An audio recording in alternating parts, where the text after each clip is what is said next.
அதில் பாருங்கள், இப்போ நம்ம இந்த குச்சிக்காட்டுக்கு ஹியூமிக்கு கொடுக்குறோம். லைட்டாக தான் போடுறோம். ஹியூமிக்கு வந்து எந்த அளவுக்கு போகுதுன்னு பாரு. சும்மா ஒரு இதெல்லாமே பார்த்திங்கன்னா ஒரு 100 கிராம் தான் வரும். 100 கிராமுக்கு எந்த அளவுக்கு தண்ணி கருப்பாக இருக்குதுன்னு பாருங்கள். இதுதான் ஒரிஜினல். இது மாதிரி இருக்கிறத போட்டோம்னா தான் நமக்கு ரிசல்ட்டு கிடைக்கும். இதை போடுறதுனால பார்த்திங்கன்னா நம்ம மண் வந்து நல்லா பொதுன்னு ஆயிடும். மெயினாக பிஹெச் லெவல், இந்த கார மண், உப்பு மண், அமில மண், இந்த மாதிரி மண் சொல்கிறோம் பார்த்தீங்களா, அது எல்லாமே சரியாக மாறிடுது. சும்மா லைட்டாக அந்த ஒரு டிஃபன் பாக்ஸ் காட்டு, இந்த டிஃபன் பாக்ஸில் தான் லீட் அந்த 200 கிராம் தான். அந்த 200 கிராமில் போடும்போது பாருங்கள், சும்மா லேசாக துளியாக தான் போட்டுக்கிட்டு இருக்கிறோம். அந்த துளியாக போடும்போது இந்த அளவுக்கு தண்ணி மாறுது. ஒரு ஏக்கருக்கு இது வந்து 10 கிலோ கொடுத்துட்டோம் அப்படின்னம்னா இன்றைக்கி நம்ம மண்ணினுடைய தன்மை, உயிர்த்தன்மை அப்படியே மாறிடுது. பயிர் அருமையாக வளரும், எதிர்ப்பு சக்தி கிடைக்கும். ரெண்டாவது மண் பொதுன்னு இருக்குது. நமக்கு தேவையான சத்து அனைத்தையும் இந்த ஹியூமிக்கு தான் எடுத்து கொடுக்கும். அதை விட இன்னொரு ப்ளஸ் பாயிண்ட் என்னென்னு பார்த்தீங்கன்னா, நம்ம மண்ணில் வாழக்கூடிய நுண்ணுயிரிகளுக்கு உணவாகவும் மாறும். அது மட்டும் இல்லாமல் இது வந்து உரம் கிடையாது. ஆனால் இது செய்கிற வேலையை எந்த உரமும் செய்யாது. நம்ம மக்கள்லாம் என்ன நினச்சிக்கிட்டு இருக்காங்கன்னா, இது போட்டோன்னா வளருது அப்படின்ட்டு செடிக்கிட்டே போடுறாங்க.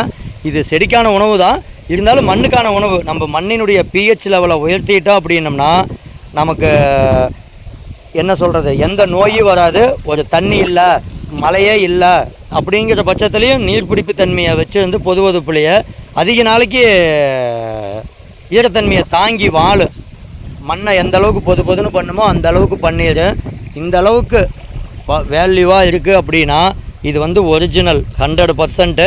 அது இல்லாமல் ஒரு 14-15% வந்து நம்ம பொட்டாசியமும் இருக்குது. நல்லா வெயிட்டும் வரும். இது அனைத்து விதமான பயிருக்குமே கொடுக்கலாம்.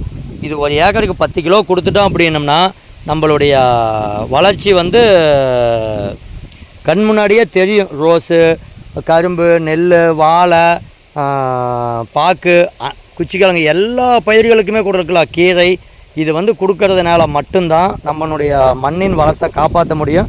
இல்லை அப்படின்னா நம்ம பலதானிய விதைப்பு விதைக்கணும். பலதானிய விதைப்பு விதைச்சிக்கிட்டோம்னா அந்த அங்கே கார்பன் ஈஸியாக கிடச்சிது. அப்படி முடியாத பட்சத்துக்கு இதை போடலாம். பலதானிய விதைப்பு விதைச்சாலே நான் இதை போடுவேன். போடுறதுனால தான் நம்மளுடைய பயிர்கள்லாம் பார்த்திங்கன்னா நல்லா பச்சை பசியேர்னு இந்த அளவுக்கு வர்றதுக்கு காரணமே இந்த ஹியூமிக்கு.